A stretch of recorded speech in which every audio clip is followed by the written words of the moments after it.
Hey dears, C language को video सिरिजमा आज यहाँनिर डिस्कस गर्न गइरहेका छौं स्केप सिक्वेन्स और बैकस्लैश क्यारेक्टर। बैकस्लैश क्यारेक्टर के हो, किन है?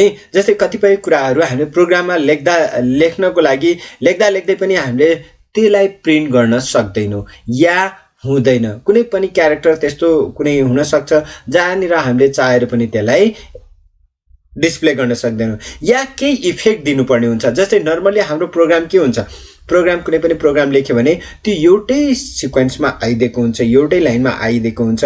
त्यसलाई लाइन ब्रेक गर्नु पर्यो भने या कुनै साउन्ड दिनु पर्यो भने यी क्यारेक्टर्सहरूलाई हामीले ब्याकस्ल्याश गरेर केही क्यारेक्टर्स लेखेर यिनीहरुमा हामीले स्पेसिफाइड गर्न सक्छौं।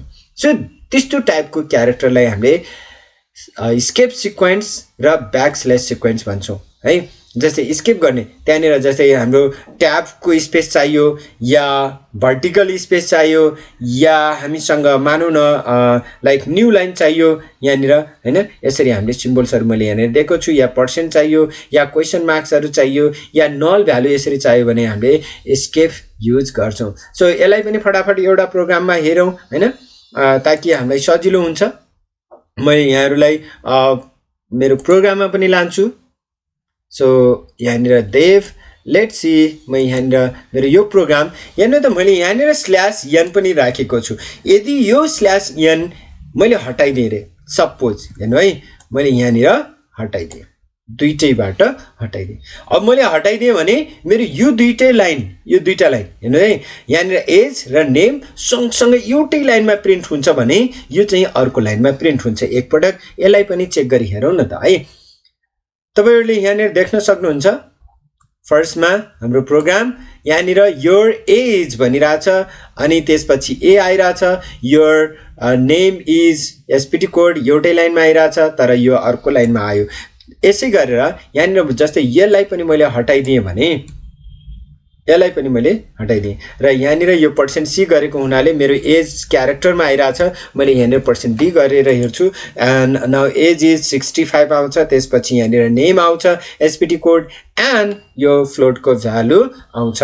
फटाफट हेरौं हामीसँग हेर्नुस् त एउटै लाइनमा आयो हो। यसरी अब यहाँनिर यो स्पेस 65 यहाँनिर खासै स्पेस छैन, मैले अलिकति यहाँनिर स्पेस दिएको हुनाले यहाँनिर स्पेस देख्न सक्नुहुन्छ यहाँनिर।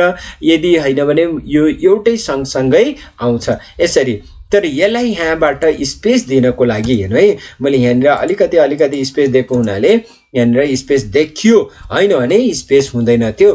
र अब यहाँ हेर्नुस् त तपाईले देख्न सक्नुहुन्छ हियर इज नो स्पेस। अब यहाँनिर स्पेस मलाई भर्टिकल्ली स्पेस चाहियो है, एउटा ट्याबको स्पेस चाहियो भनेको 5 क्यारेक्टर्स भने /t गर्नुहुन्छ यहाँनिर।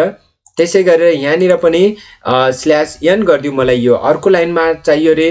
त्यसपछि यो चाहिँ एउटै लाइनमा चाहियो तर /t एउटै ट्याबमा। अब यसको सुरुमै यहाँनिर अघि एकदम भित्रबाट थियो भने अहिले अलिक बाहिरबाट प्रिन्ट हुन्छ, अलिकति यता स्पेस गरेर प्रिन्ट हुन्छ। हेर्नुस् त यहाँनिर यति स्पेस आएको थियो नि, अघि यही सुरुदेखि नै थियो भने अहिले अलिकति, अनि SPTcode पछि यो अघि लगत्तै थियो भने अहिले यति धेरै स्पेस। सो यसरी हामीले स्पेसिफाई गर्न सक्छौं। त्यसपछि यहाँनिर एउटा साउन्ड, तपाईले साउन्ड पनि जस्तै साउन्डको लागि जस्तै मैले यहाँनिर प्रिन्ट एफ गरे हैन, /a गरे भने यहाँनिर यसले चाहिँ के गर्दिन्छ, बीप साउन्ड दिन्छ है। तपाईले त्यो पनि सुनिराखौ न, यो पनि साउन्ड आयो। अब यहाँहरुले सुन्न सक्नुहुन्न तर यसरी युज गर्न सक्नुहुन्छ। I think this much for in this video. See you in next video. Thank you. Keep in touch.